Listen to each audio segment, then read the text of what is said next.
Thank you, Rohit. So good afternoon to everyone. I welcome you all to this 82nd lecture of our series, which we are celebrating as a part of the Azadi Ka Amrit Mahotsav. So this Azadi Ka Mahotsav is a celebration of 75 years of our independence. And this is dedicated to the people of India who have made a significant contribution to the country's evolution up to this point, and also to those who are actively working towards India Vision 2. This is a government-initiated program that will last for 75 weeks and will inculcate a sense of love, respect, and pride towards our country and its rich culture and tradition. It is a global movement, and we are celebrating it through various activities like awareness campaigns, seminars, exhibitions, and Skill Council has decided to celebrate this Azadi Ka Amrit Mahotsav through conducting a series of lectures or a webinar by interacting with learned speakers from various sectors like environment, renewable energy, waste, sustainable development, and the whole list is very long. So we are very lucky that we have been interacting with very learned speakers, and we have learned a lot. You have just heard Dr. Srinivasan saying that he never misses, and he has gained a lot. And we in Skill Council also have gained a lot from interacting. And we are very fortunate that we come across very learned speakers. So now today's topic is carbon markets. Now carbon markets is something. It is very essential to our energy transition. We had the Kyoto Protocol under which we could, had the joint development mechanism also. But now with the voluntary market coming up, the carbon market is becoming very important. We can trade our carbon credits, but of course, there has to be a price for it. And that is what we are going to learn from our current speaker, Mr. Babu. And I feel that the carbon markets are very essential, that we should develop them, because the climate finance is needed. And this is one way of generating finance by developing countries, where they can save they can generate carbon credits and they can trade them. So we will be learning more. We in Skill Council, we have a focus on, these net zero emissions, and we want to develop training modules where we do for carbon, how to measure the carbon footprint, or how we can, do carbon accounting. But yet we have to learn more. And today our learned speaker, Mr.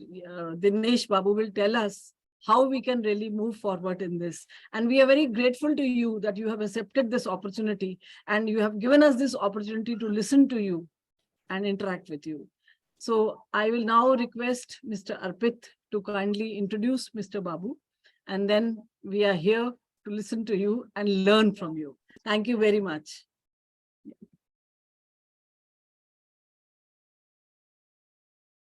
Thank you so much, ma'am. So good morning, ladies and gentlemen.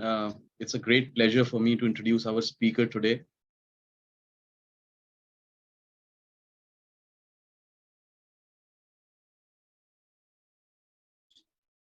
Sorry, your voice is not audible.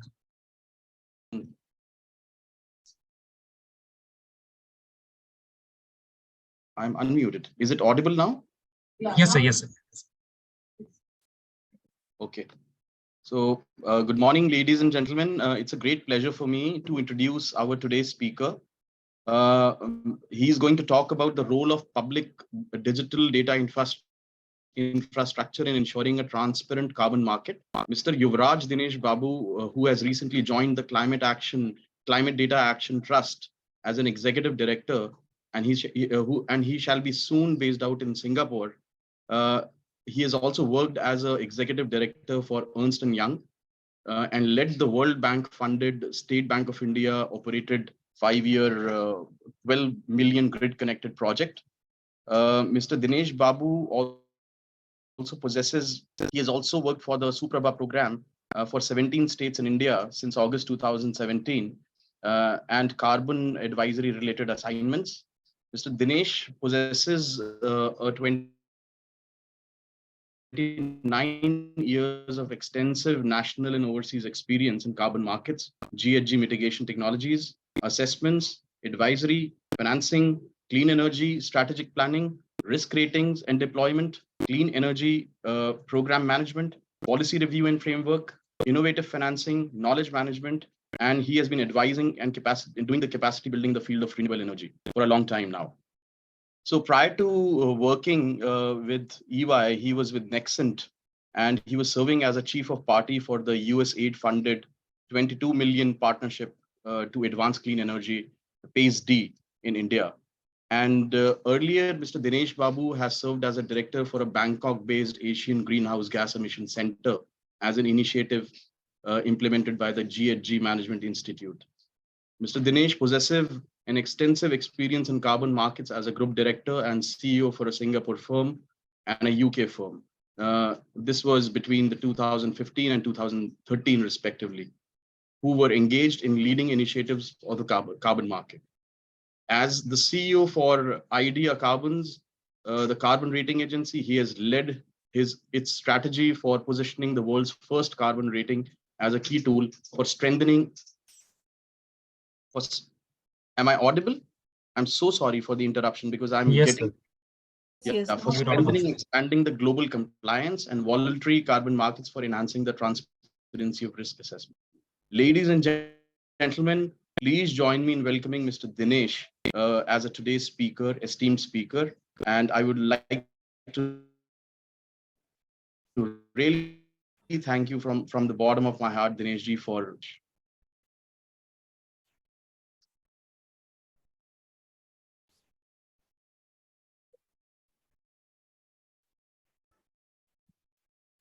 Mr. Dinesh, over to you. Thank you. Thank you so much, Pith, for the generous introduction. And I am really overwhelmed, I should say, by seeing all of you at Skill Council for Green Jobs on this call. Wonderful to have you all seen online. And I have to apologize that I didn't come and see you guys before I decided to move. I will try to see whether I can come and see you sometime next week. Dr. Praveen Saxena, ma'am, Tamija ma'am, Srinivas. We all know each other for decades now, and Arpit, I also know you for almost a decade now. So it's really a good, I would say, coming together, the family get together, but on a very useful occasion, I would say, in terms of the celebrations for Azadi Mahotsav. And then I was also happy that I was the first speaker when MNRE launched the same celebrations under MNRE umbrella. And we were discussing about smart cities at that time. But now the topic is quite relevant, as Madam said, in terms of how the carbon market is coming back. So thanks for choosing this topic as well. It's very apt for many who are listening now and who may listen to the recording later. And therefore, I would straight away jump into the subject. I will try to make it as simple as relevant as possible. I always say that it is not the number of slides you want to present, but it is a message you want to give at the end, and how people want to take back the 40-50 minutes they are spending with us on a Friday, which is a very, very what do you call a busy day, and people look forward to the weekend. But I will try to engage them and try to give as much important messages as possible. So can I share my screen now? Sure, sir. Yeah. You have given me the access to share the screen, correct? Yes, yes.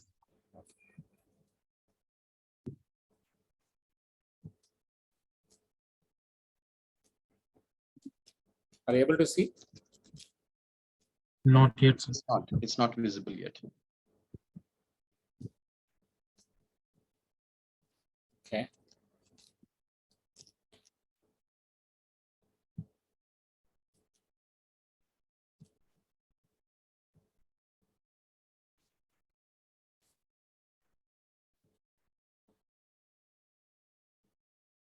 It says I have to open the system preferences.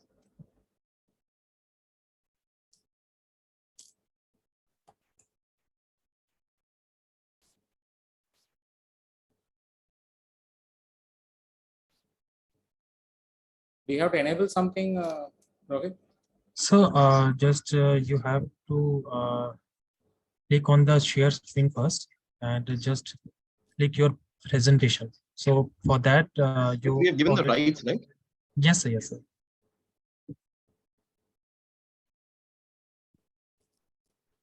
Okay. Because when I click, it says I have to open the system preferences. Yeah, it's done now, I think. Just give me, sorry for this. It's my new laptop, so it is acting up. Just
Hello, sir. It is, can you see the screen? yes. Yeah, yes, it is. Yeah. It is sorry. visible. Sincere apologies for this.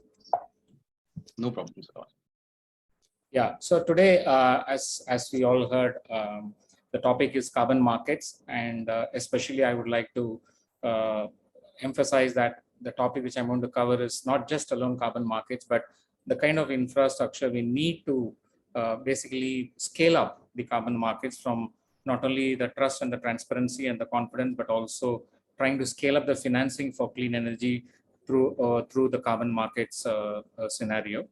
By way of introduction, I just joined, as Arpit said, the Climate Action Data Trust. And as the name suggests, it is basically an entity. It's a not-for-profit entity recently launched in Singapore by the government of Singapore and World Bank and International Emissions Trading Association. All the three organizations have come together to launch this not-for-profit entity. And this would largely focus to establish an end-to-end digital ecosystem under the partnership of Climate Warehouse, which is initiated by the World Bank. And now it has been joined by UNDP, EBRD in Europe, Europe Space Agency, etc., to have a singular mission of converting the entire carbon market ecosystem on the digital side and offer it as a public good on the digital infrastructure side. So why there is a need for the digital infrastructure, why there is a need for transparency, why there is a need for increasing the confidence in the market, we will try to see and capture. I'll try to capture in the next 40 to 50 minutes. So the content is, I will tell you why there is a need for the CADT trust. The whole content is largely depending on these bullets in terms of how the market is fragmented, how the carbon standards are not talking to each other in terms of their registries, and how the data is not referenced very easily. And there is no price transparency, as we all know, because the market is more bilaterally controlled. And what is the kind of the project life cycle for each and every project, how to understand the benefits of the life cycle, and how the nationally determined contribution and the use of carbon markets not clear. So all these aspects we will try to see. But these are the challenges, I would say, basis which the whole carbon trust was formed. I will again revisit those topics once I get into the Climate Action Data Trust. But before that, I will set the context. As Dr. Dhamija said, the market is not new to us. In India, the market is at least 15 years old, if not 20 years old, when the Marrakesh Accords were developed, and then the Kyoto Protocol was established and it came into force in 2005. So a lot of things happened in the last 2.5 decades in terms of the Indian market warming up and also becoming very active in developing projects in the clean energy side, be it waste to energy, be it renewable energy, be it energy efficiency. So all type of clean energy projects were developed under the carbon credits. And of course, there is a lot of discussions and debate in terms of whether these projects are additional and whether they are producing quality carbon credits, whether there is an undue benefit for certain sectors like HFC. A lot of debate and discussions happened in the last 2.5 years.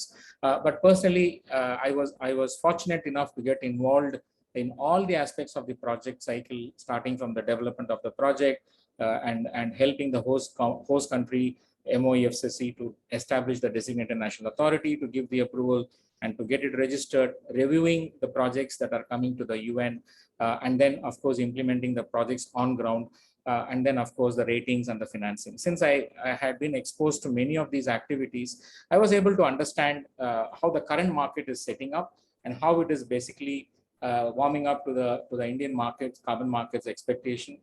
Most of you know that the government of India has launched the India National Carbon Market. So the Indian carbon market would have many features, not only one, but it will have many features. We can discuss that also a bit. But we are in the cusp of understanding how the multiple activities by government of India will converge into a kind of a very nice journey to achieve the national determined contribution and beyond. When I say beyond, it is net zero. We all know that. And how the role of carbon markets is going to play in net zero is also an interesting phenomenon.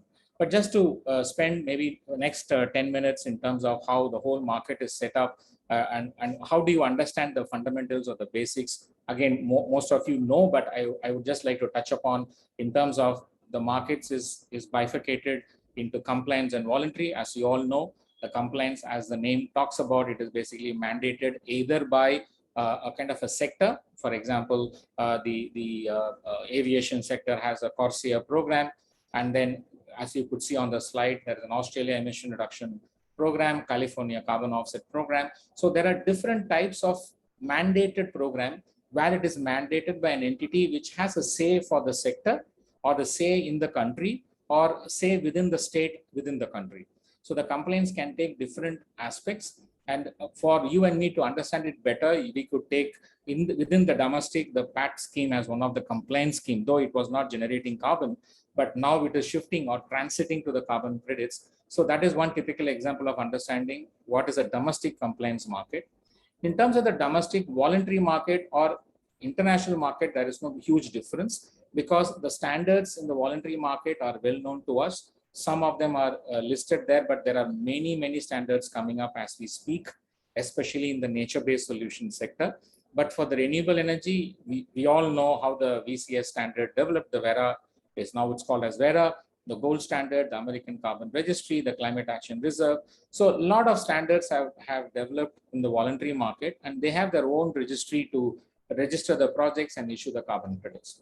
In terms of international, again, as Madam Damija said, we have clean development mechanism where India participated, and currently as we speak, India has over 20 million carbon credits, which is yet to be transacted in the market. So that's a huge success in terms of the number of projects developed under clean development mechanism in India. But at the same time, many projects could not transact and realize the monetization of those carbon credits as they were expecting due to various international problems that related to that resulted in the crashing of the carbon market 10 to 15 years ago. So based on this, you could see that the market is divided into compliance and voluntary. And within that compliance and voluntary, it could be domestic and international. And we will be moving on to a new set of mechanisms, which I will talk to you in a couple of minutes. But on the left-hand side, you would also see how the market is going to operate in terms of the compliance scenario. The first one is a cap and trade, where you are given an allowance. The sector which is emitting is given an allowance, and then they can use up that allowance for their own emission that they are doing it every year. Or if they exceed, they have to buy from the market. Or if they overachieve, then they can sell the allowances in the market. In terms of baseline and credit, the carbon credits, the verified emission reductions or the removals, they can be used for offsetting emissions. But at the same time, the baseline and crediting could also result in a surplus scenario, as I told you, under this international compliance scheme, which is a CDM. Now, Article 6 is a mantra these days. Article 6 is a new mechanism where the carbon credits can be generated by developing countries under the Paris Agreement. and the negotiations have taken a long beyond our expectations. But after COVID, it has taken a lot of speed, and you will find a lot of documentations, a lot of decisions made by the United Nations Framework Convention on Climate Change on Article 6.2, which I will explain again in the coming slides. But 6.4, which is equivalent to Clean Development Mechanism, it is a bit slower, and we expect more progress in the coming months and next year. So in terms of the compliance market, what I'm talking to you was not a bunch of countries who are going to do all these things. It is worldwide phenomenon, and a lot of pricing instruments have come up. It is not just a carbon credit market, but it is a carbon pricing market. And as I mentioned to you, like India, the PAT scheme is being transitioned to the carbon intensity target scheme as well. So many countries have started understanding the benefit, and after the debate, public stakeholder consultations have launched many programs. As small as Singapore, it has a carbon tax, and the penalties are going to be very high as it goes beyond 2025. And therefore, it is a real-time phenomenon that is happening in the world in terms of the carbon pricing instruments. In terms of the pricing, because this is always on everybody's mind, how much I will get, how much I will benefit if I implement a carbon credit project. It is always a very, very fluid market and a volatile market, I should say. This graph is not any indication to the price that India carbon credits will fetch. So I want to say this as a disclaimer. This is basically different allowances that are happening across the world. You could see the prices. This is not a direct reference price for a carbon credit from Article 6 actually, but it is the kind of allowance market, the emissions trading scheme markets in different countries and different states within the US, as you could see on the right hand side. So the prices have gone up significantly, at least for the Europe Union emissions trading scheme. It hit 100 euros, and therefore the players within the European sector, Europe Union sector, are very much serious in terms of playing this emissions trading scheme to the last letter in the scheme, and they're doing a lot of domestic action to reduce the emissions as we speak. Having said that, because of this price hike and the kind of efforts that the corporate is or the private sector is implementing to reduce emissions, the revenue for the government has also increased very high, and such revenues are also being redeployed for promoting clean energy in the respective countries. You could see the massive increase in revenue by several developed countries who are benefiting out of this emissions trading scheme. Now, let us switch the gear to the voluntary carbon market. So as you all know, the typical life cycle of a carbon credit project remains the same, whether it is compliance or voluntary. It starts from developing a project, getting the host country approval if required, and then submit it to the standard or the respective UN body to get the registration. And then we move forward for the project implementation and then start doing the validation and verification. And every year, or based on your kind of scheduling, you can then get your carbon credits issued either by an independent standard, as I told you, Vera, Gold Standard, GCC, etc., in a digital registry. Normally, it is a digital registry, but not all of them are working on blockchain. So that is how our registry functions.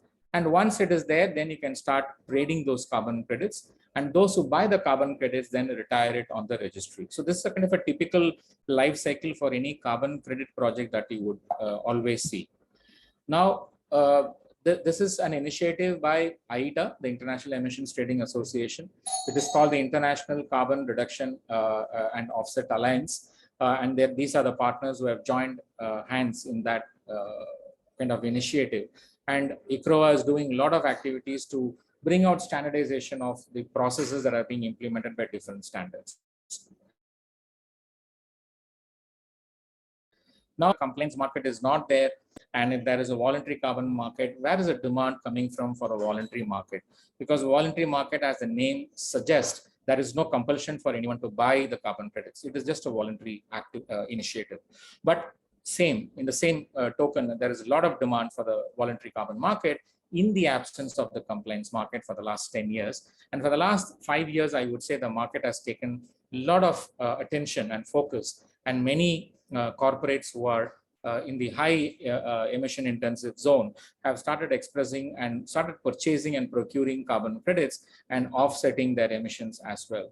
And all these popular names you could see on the left-hand side, you could see a lot of automobile and aviation sector, but there is a very serious kind of what you call commitment by the private sector to put faith on the voluntary carbon market several years ago. And now the market is really more than $1 billion value worth. So that is how you could see the way these companies are buying different types of projects. The different colors, as you could see, the legend is at the bottom of the slide. There are different types of projects also these corporates are procuring basically. Now, in terms of the size, you could, again, as I mentioned, it's more than $1 billion market, and therefore it is quite kind of amazing to see how this market has taken shape across the world.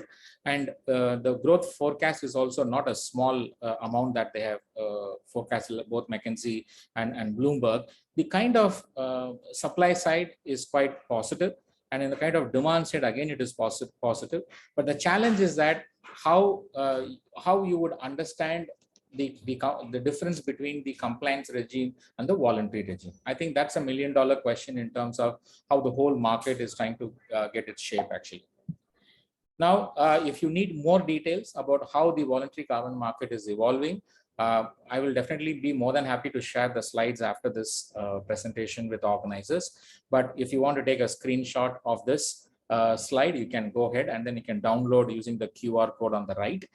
This paper is a quite easy paper to understand how the market is evolving, what are the key issues, what are the challenges, and how the market is progressing and where it is heading to and how it is transforming. You'll be able to get some good view by reading this paper as well. In terms of how you see the various initiatives that are attempting to make towards ensuring the high integrity of the voluntary carbon market. On the left is the supply side initiative, on the right is the buying side, the demand side initiative. So on the left-hand side, you would see the Integrity Council for the Voluntary Carbon Market, which is basically establishing standards in terms of how the project should follow certain high integrity standards to produce high integrity carbon credits. So they have developed already the core carbon principle, CCP, and these threshold standards are now being widely deployed by the consultants who are developing these projects under the voluntary carbon market. Again, by using the QR code, you can download the core carbon principles. On the right-hand side, you will see how the demand is basically shaping itself because the buyers weren't fully aware of the supply side, and therefore now they are being assisted by creating a kind of a similar principles in terms of how they can understand these projects better and how they are procuring these carbon credits and how they are basically claiming that they have kind of retired these carbon credits against a proper target and a proper claim, and therefore showcase it on their sustainability reporting or any other reporting to showcase their efforts towards achieving net zero. And both these efforts are trying to basically achieve or achieve high integrity voluntary carbon market. Now, coming to the most interesting part on the compliance market, the Article 6, as I mentioned to you. If you want to know what is Article 6, you can definitely visit UNFCCC and then you'll be able to find more details of the Article 6. As I mentioned to you, Article 6 is one of those articles in the Paris Agreement that focuses on creating the carbon credit markets in different forms, in different shapes, and different initiatives. So there are a lot of initiatives there, but I'm going to touch only on two articles, sub-articles of Article 6, 6.2 and 6.4. And the 6.2 is basically the cooperation that happens between a developing country and a developed country. And this is to showcase how a developing country can implement a project and then try to generate carbon credits. The name is called ITMOS, Internationally Transferred Mitigation Outcomes. This mitigated outcomes, basically the ITMOS will not be counted within the country which is selling. In this case, it is NDC country A, and therefore the country A which is selling the ITMOS will deduct that amount of emission from their kind of a what you call the stock, and then they transfer this emission reductions to country B, and the country B will add this emission reductions to their total gross emission reductions portfolio. So therefore, this adjustment would have to be done in a compliance way, and it has to be demonstrated by both the countries so that we avoid the double counting. So that is one aspect of it. And at the same time, the country A on this case will receive a lot of support in terms of technology and investment from country B. So that is how the market is linked. It is an early stage. If you ask me how many projects have transacted, there are many projects that have started initiating, but transacted are very few. And the UNFCCC has given some flexibility for both the countries to report this emission reductions to UNFCCC in a very simplistic manner. As we speak, the companies, the countries are still negotiating with the UNFCCC in terms of how they have to report and implement these projects. On the right-hand side is a very much interested topic for all of us in the private sector who are developing the projects similar to the CDM, the Clean Development Mechanism, where the developing country will have these emission reductions and then supplying those to the developed countries. And again, the country A has to be very clear in not double counting such emission reductions. And they are all project-based emission reductions. And therefore, a supervisory body established by the UNFCCC is going through all the procedures that they have to establish as the rules, modalities, and procedures. And this will be a kind of taking shape as we speak. The progress is a bit slow, but you can't help it. There's a lot of activities that they have to take over from Clean Development Mechanism. And it's a kind of an expectation that the first credit may be issued in next year. So that is a kind of a timeline. So in terms of how you see the interconnect between the nationally determined contribution and the Article 6, a lot of countries again have said that they will use the international market mechanism. When I say a lot of countries, basically the developed countries have already said that they would like to use the kind of carbon credits method or the approach. So through either government to government or also promote private sector participation. But what is more important is here is that the kind of engagement becomes a bit flexible under 6.2, whereas under 6.4, it is completely rules-based and they have to follow each and every modalities and procedures that has been established by the supervisory body. So that is a kind of an indication on this. Now, as I mentioned to you, the 6.2 is an early start, got a kickoff very early as compared to 6.4. And sorry to interrupt, sir, but your presentation is not visible, sir. Is it stuck? Yes, I think so.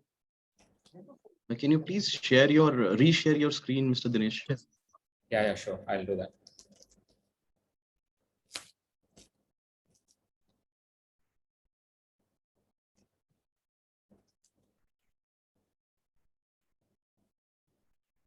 Is it clear now? Yes, sir. You are able to see this slide, right? Right. Okay. So I was showing this slide when there was a technical issue. I wanted to show you that a lot of governments have indicated, the developed countries have indicated that they would like to use the international carbon market. And therefore, there is a lot of action that is happening in terms of how both the developed and the developing countries would work together to implement Article 6. So that was the crux of what I mentioned to you when we had this issue. Now, in terms of Article 6.2, what you see here is basically left-hand side, you will see different countries who have established cooperative agreements with developing countries on the right-hand side. You will see almost 20 countries who have engaged with just 4 countries to develop the 6.2 projects, where Government of India, for example, has issued 13 technologies that would be eligible under the 6.2. You could very easily download this notification from MOEFCC website. It's a quite popular notification that sent a lot of signals across the world in terms of how India is looking forward to international cooperation for adopting these technologies, for example, the green hydrogen. On the right-hand side is quite extremely kind of surprising and also quite amazing that one country has established contacts with almost 30 countries, I would say, and it's still growing. When I met the Japanese delegation a couple of weeks ago in Bonn, they said they are establishing contacts and cooperative agreements with 62 countries. That also includes India, though officially the agreement is yet to happen. But Japan is going to establish the Article 6.2 cooperation with 62 countries as we speak. And that's a very interesting part of it, actually. Now, how do you see Article 6, the compliance market with the voluntary carbon market? It's a bit of a complicated slide, but you see it from the left-hand side, kind of a legend. So in terms of the standards, there will be 3 standards, as I mentioned to you. UNFCCC controlled 6.4, UNFCCC controlled 6.2, and then the voluntary market. So these 3 are the standards in terms of the supply side. Now the countries will decide whether to authorize which mechanism. So they have the full power to reject any or accept all. So from that angle, based on the authorization, the carbon credits that are coming out of these 3 different schemes could be used either by the country itself, the NDC compliance, or as I mentioned to you, the sector-based mitigation programs, other international mitigation programs, for example, aviation CORSIA, or it could simply go to the corporate for the voluntary claims, or it could be used for the domestic purposes. So there are different ways how the interplay can happen. So this messaging is very important for the private sector, that the voluntary carbon market is going to very soon converge with the compliance market, but the rules and regulations, we are yet to see how it is going to happen. Now I'm coming to the main topic in terms of how to ensure the transparency in the market. So I'm leading this initiative at the Climate Action Data Trust in terms of how different players in the world have come together under this Digital for Climate initiative, where you see on the left-hand side the digital methodology, the digital monitoring, reporting and verification, and the centralized monitoring, reporting and verification system. Everything is falling under the digital workflow program implemented by World Bank, UNDP, EBRD, and UNFCCC, where all these processes which were so human resource and manual intensive will be converted into online and digital infrastructure.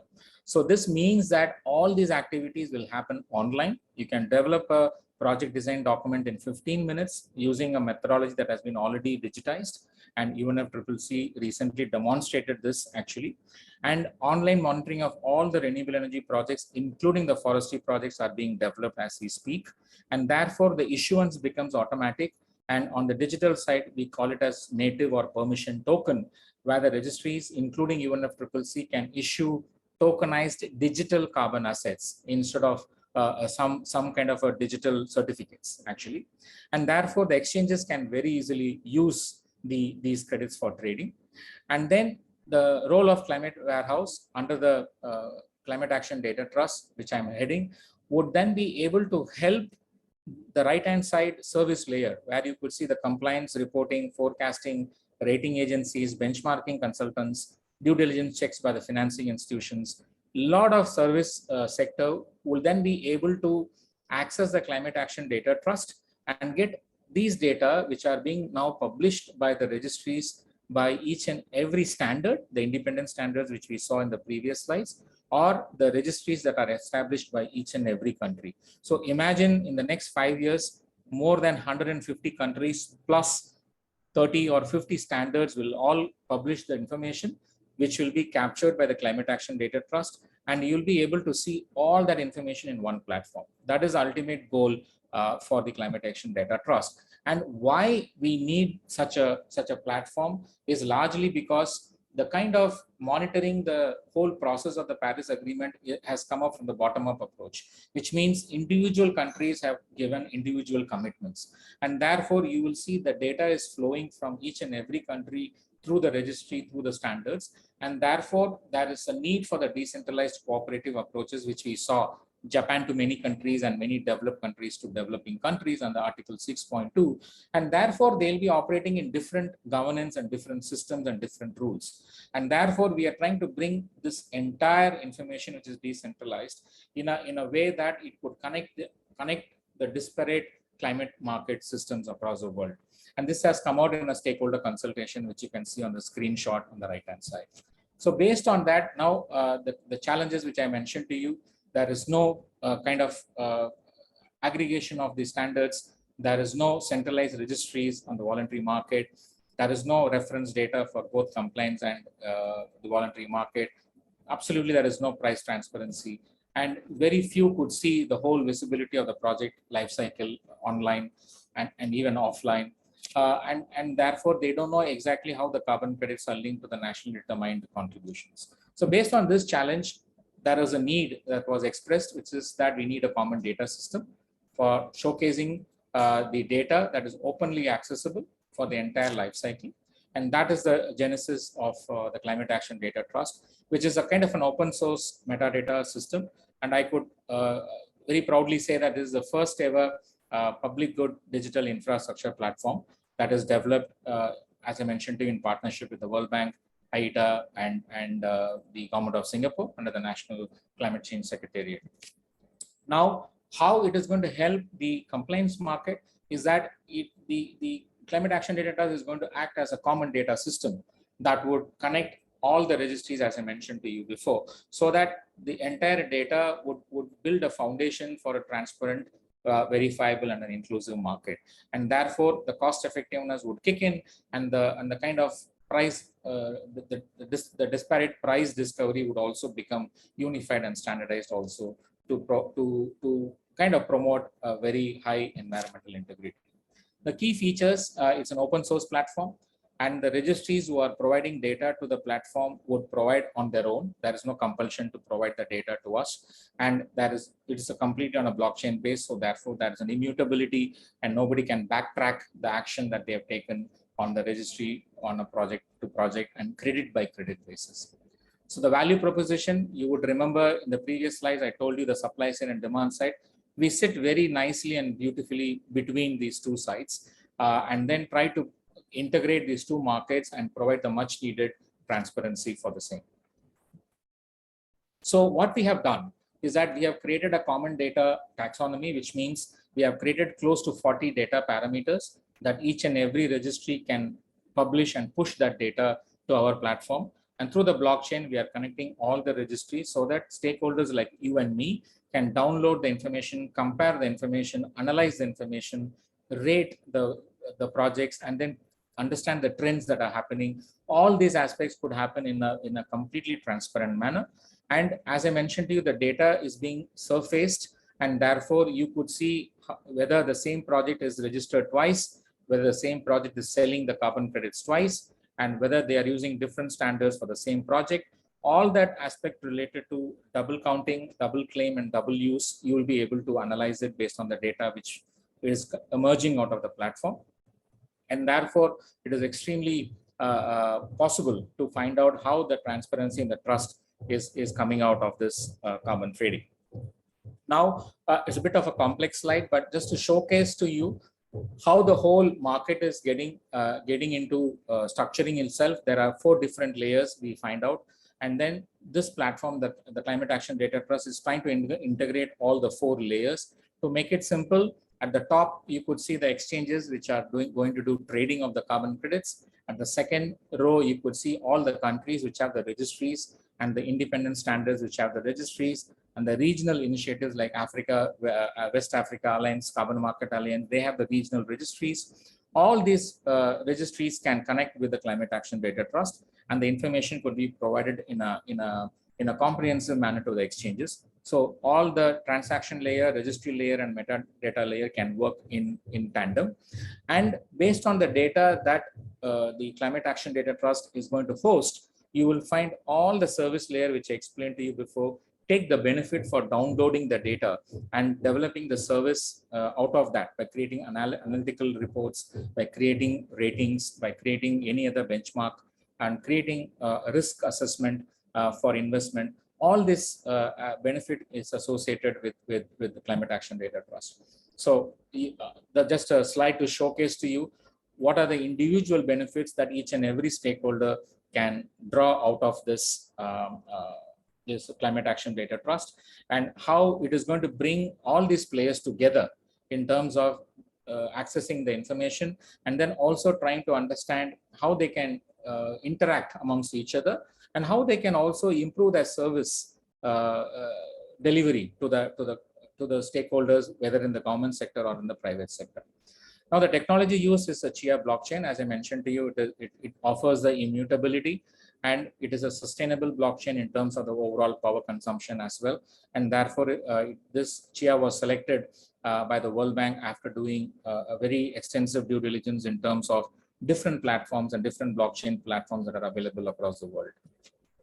Now, the most common used kind of words, I would say, is transparency, the auditability, the durability, and the technicality in terms of the permission aspect of it, and the smart contracting. I'm not going to delve deep into the technicalities, but the Chia network, the blockchain, offers all these value proposition to the stakeholder, and he can be very sure that the kind of data which he is downloading has gone through a very good rigorous kind of checking, and the data is not altered between the transfer of the data from the registry to the Climate Action Data Trust platform.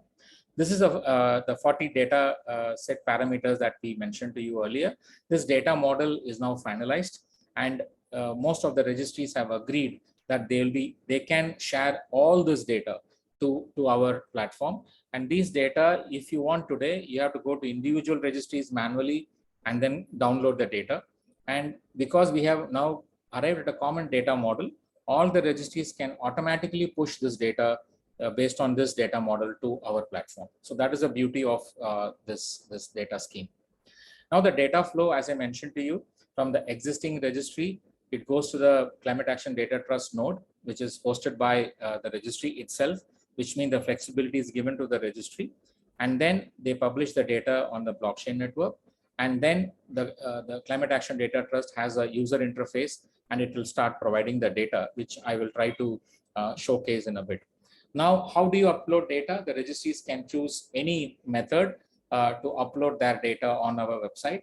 We are quite flexible, and Chia Network has developed 3 ways for uploading the data. So this is very simple to connect with the CADT Trust platform.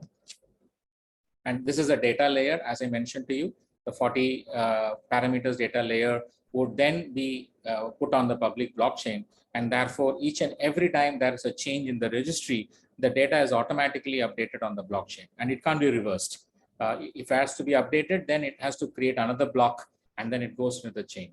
So that is the beauty of how you can get the most auditable and inclusive data on the open source. Yeah. In terms of the governing body, I would like to mention that the CADT Trust is governed by the board of directors who comprise of Government of Singapore, IETA, the International Emissions Trading Association, and the World Bank, and it has been partly funded by the Government of Singapore's Economic Development Board and the Google Foundation as well. Now the board of directors have then established a governing council and a user forum on the right and the technical committee on the left. So the council takes care of all the recommendations that are coming from the user forum, and then they provide the final recommendations for further evolving the features of the platform to the board of directors. And the board of directors then mandate the secretariat to implement, and I'm leading the secretariat to then implement all these actions.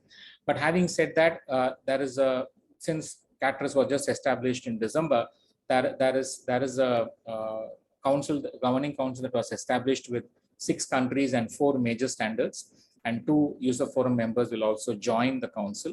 And it is a kind of an interim period for the CADT Trust, and it will move forward to the permanent governance, which you can see on the right hand side, where the overall sustainability of the CADT Trust, which is a not-for-profit, will get stabilized, and then it will be a fully functional kind of a platform, maybe from 2025 onwards.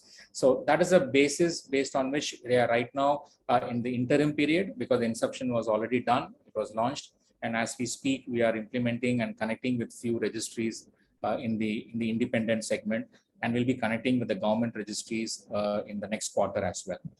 So as I mentioned to you, all the data which is coming from the registries can be seen on our website, the climateactiondata.org. Which is in a user-friendly format. We are developing this as we speak. This will take a month or 6 weeks from now, where you can see the complete analysis of the data from various registries which are connected to the platform in the way that you are seeing on these slides.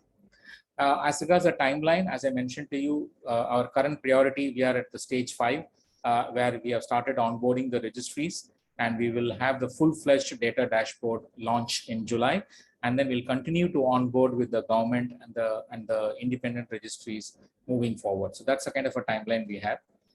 So that completes the end of my presentation. And if you have any queries, questions now or later, then you are free to connect with me, but I'm available now. For Thank you very much, Mr. Babu.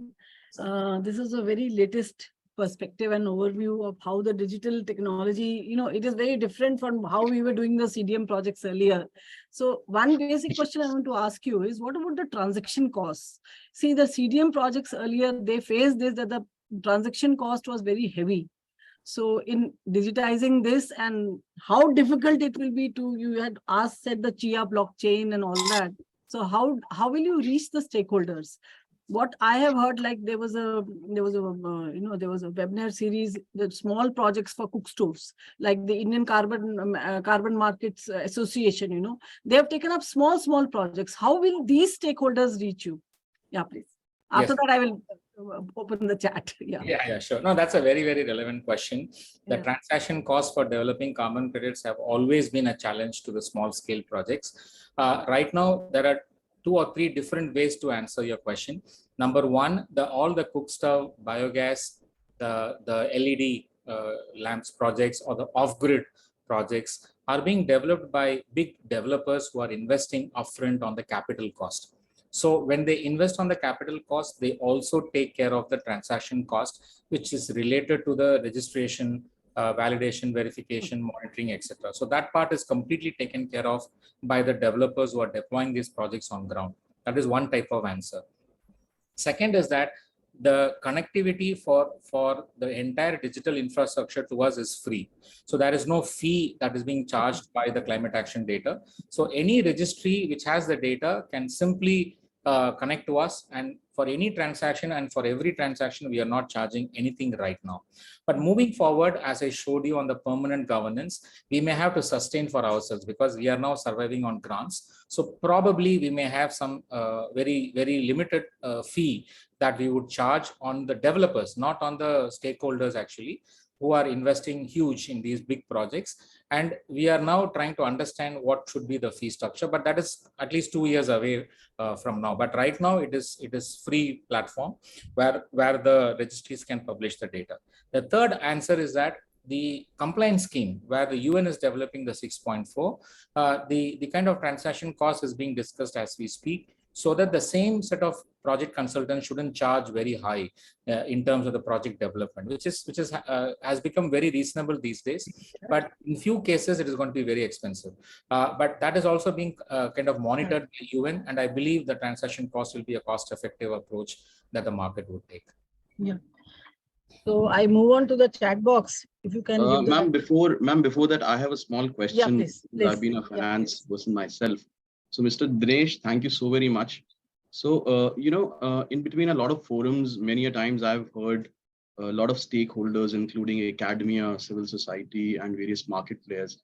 They have questions on how the market would develop in the times to come, and whether India is looking at the carbon market as a means of financing the low carbon growth or simply reducing its emissions. So I've seen a lot of stakeholders being curious whether it should be entirely domestic or it should be internationally linked. So what's your opinion on that? Yeah. This also is the first question on the chat box. So thanks for that question, Arvind. Very, very relevant. So as I mentioned, the kind of carbon market structure proposed by India definitely is international. Though it has domestic elements and domestic features very strongly designed, it definitely looks into the international carbon market, and it wants to link to the international carbon market. There's absolutely no doubt. This would open up 2 things, as you rightly said, for scaling the financing for the internal emission reductions, because not all the projects that are being funded by external agencies, the credits will be given 100% back to them. That may be some kind of a ratio in terms of, let us say Government of India is supporting 30% of the project cost. It may argue that 30% of the carbon credit should belong to India. So the sovereign rights is still not very clear. There was some kind of a confusion in the market late last year when the minister announced that the carbon credits will not be exported, but the country has then changed its position. The minister has also issued a clarification that the voluntary carbon market, nobody is going to disturb it. So the export will happen. But in terms of the NDC, the compliance market, there are different approaches, Arpit, as you rightly asked. In certain cases, there will be a domestic approach where within the indigenous technology, India will implement and India will take the benefit of the emissions. In many cases, for leading technologies, for the state-of-the-art, the 13 technologies which I mentioned to you, definitely India is looking international and trying to kind of bring those new technologies and new investments into the country. And in return, they will agree to sell the ITMOs, which I mentioned to you, the internationally transferred mitigated outcomes. So that is a kind of a balanced approach here, but it is very, very clear that India wants the international community, especially the developed countries, to transfer technology and also provide the much promised climate financing to India as well. Out of all these things within the country, I'm answering the first question straight away, that within this design of the Indian carbon market, there is a strong international element, as I mentioned to you, and the existing PAT scheme is getting converted into the carbon dioxide emission reduction scheme. And therefore, the methodologies in terms of how the domestic market is going to function will be completely different from the international markets, that's for sure. But there is a distinct 3 verticals we are seeing. One is the PAT scheme, another is the 6.2, and another is 6.4. So the methodologies will be different. And if India wants to launch India carbon standards, then that will be the 4th vertical, where any domestic guy can develop a domestic carbon standard, the domestic carbon reduction project under the India carbon standards. That is also being discussed today. So there will be different methodologies for all these 4 verticals because the end goal is different. And I would like to end this, my response to your question, like the net zero aspect is much, much beyond the NDC. So we don't know how the whole corporate is going to come together to achieve the net zero, but that topic is for a different day to debate. Just one intervention. Will the PAT scheme be linked with the scope 1, scope 2, 3, these things for the industry? Yeah, we so, have these, yeah. Yeah, absolutely right. Again, relevant question, ma'am. Right now, it's too early that the government of India is thinking to link all the 3. So they are only limiting to the existing designated consumers, which will be expanded to other emission-intensive sectors. But the plan on the long term, maybe long term is 1 decade or 2 decades, I'm not sure. But the end plan, the end game is to include all the 3 emissions under the PAT scheme. Thank you. Thank you. You can move on to the next question. Mr. Jayesh, yeah. The next question is about the ISO standard. Yes, definitely it would help in standardizing in terms of monetization of the carbon credits. But I have to tell you that there are so many standards available today, as I mentioned to you earlier. ISO standard is definitely much reputed standard. But in terms of how the monetization is going to happen, anybody in the private sector, you and me, would always go for a standard that would fetch the maximum price, right? But the price is so volatile. I don't think we should jump into the conclusion that this standard will give me a better price.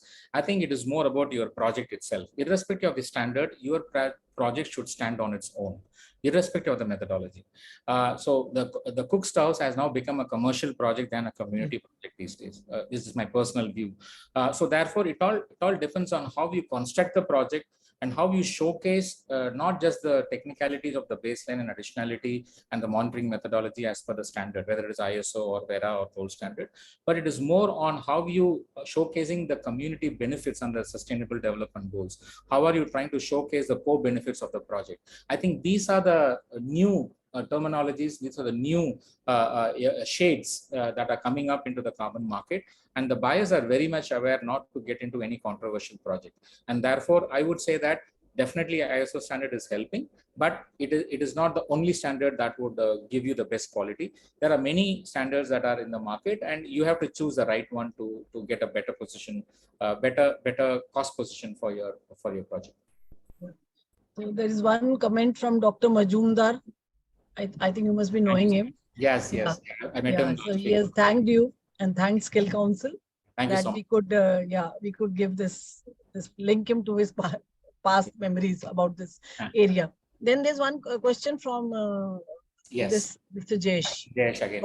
Again, it's a great question. Yes, so as I mentioned to you, the registries are basically representing standards, and in few cases, the standards themselves operate a registry.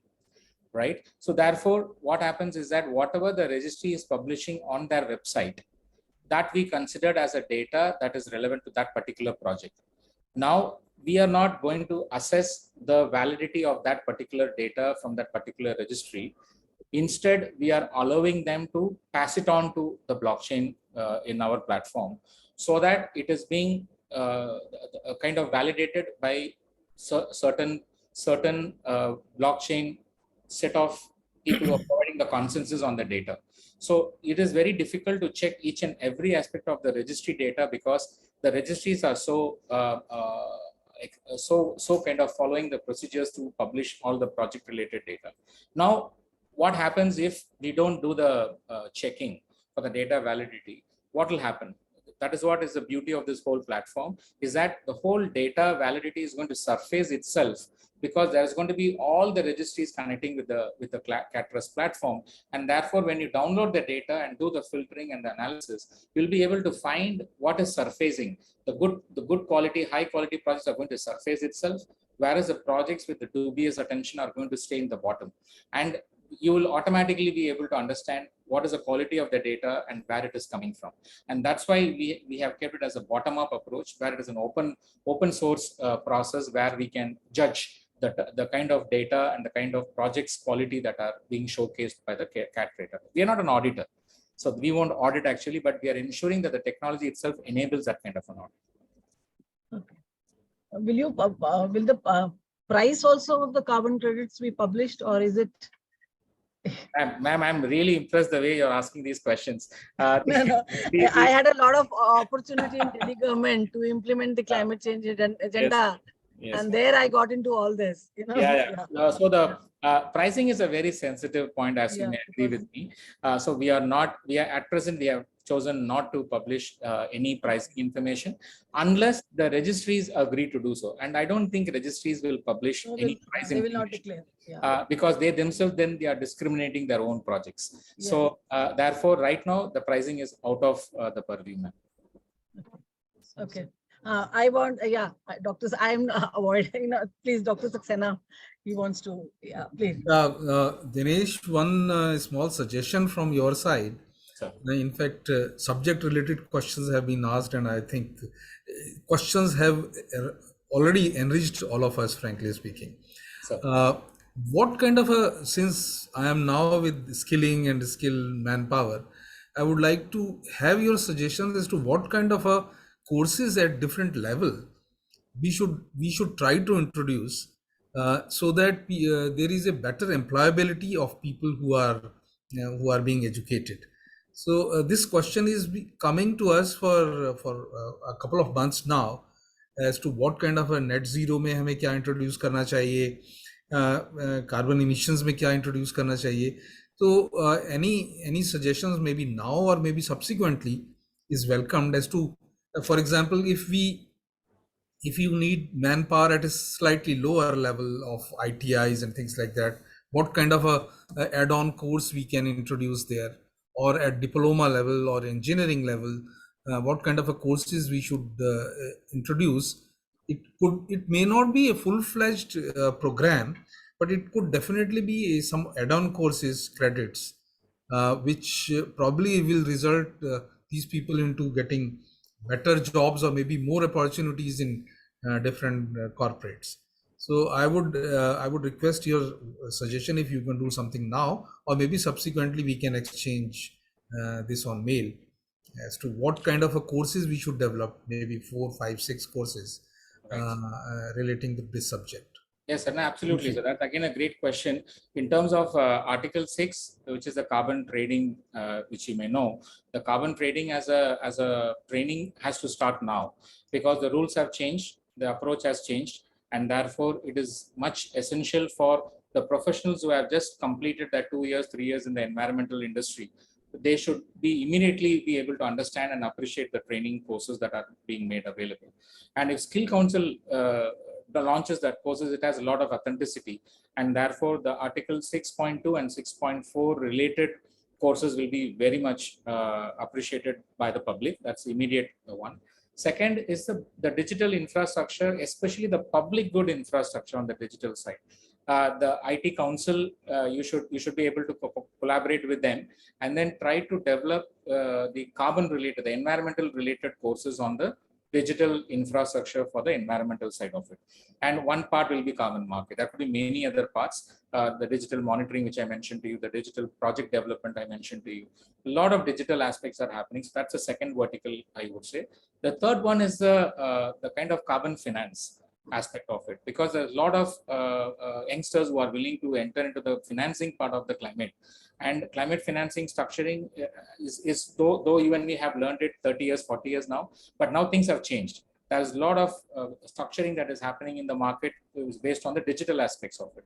So therefore, that is another vertical I would strongly suggest. And as an entity, we would also be engaging quite heavily into not only promoting our platform, because it's a public good anyway, but also we want to train different stakeholders across the world. So I'll be more than happy to collaborate with Skill Council on this aspect as well. In fact, it is very much required. Honestly speaking, not many people know the subject so well. Superficially, yes, many people would be there, but I would welcome any of the audience also to maybe we form a small group where we can think of what kind of a courses, what kind of a content should be there for our youngsters to improve their knowledge and information and probably job prospects in this area. So thank you, Dinesh. Yeah. Any other questions or anything? Any other points? Mr. Arpit has any question? No, ma'am. I think my main question has been answered. In fact, in my opinion, if our country, it achieves more than our nationally determined contribution goals, this market would be automatically linked to the international market. That's my personal opinion. But yeah, it was very insightful and thoroughly enjoyed and engaged by Mr. Dinesh. So while I thank Mr. Babu, I would request you to kindly give the formal thanks. Yeah. Mr. Dinesh, thank you so very much for taking your time out and speak to our event. Your insights and perspective were truly valuable. And as I mentioned, we thoroughly enjoyed and were engaged by your presentation. It was a pleasure to have you with us, and we hope you have also enjoyed the experience as much as we did. So it is like Kapil Sharma show. How do you like to come to our webinar series? As I said, it's an honor and a privilege, and I'm so overwhelmed to see you all again. And reaching on this subject, as you rightly said, very few Dinesh, people know. The best part is that all these 82 webinars recordings are available on a single platform. Excellent. So any one of us can go back there and see our own lecture, see other lectures, and this becomes a depository with us. Absolutely. And now I was thinking that we will definitely go up to 100 and celebrate 100 webinars, and probably then think of because anyway in August we are supposed to close Azadi Mahotsav, but I think we can overshot by a few to complete 100 webinars, and maybe 16 or 17. Yeah, and we do publish extracts of these in our newsletters. So great. 10 to 15 webinars, kya usme cover hua, where somebody can see that is also covered in our newsletters. So great. All of you, this is a piece of information, and in fact, I as CEO of Skill Council would like to thank all of you to contribute in this. And Dinesh, I would request to please be in touch and guide us towards this carbon credit and carbon market. Absolutely. Thank you so much. Thanks. More than happy, sir. Thank you, everyone. Thank you, sir. Thank you. Have a good day. Thank you, Dinesh Babu. Thank you. Yeah. Thank Yes, sir.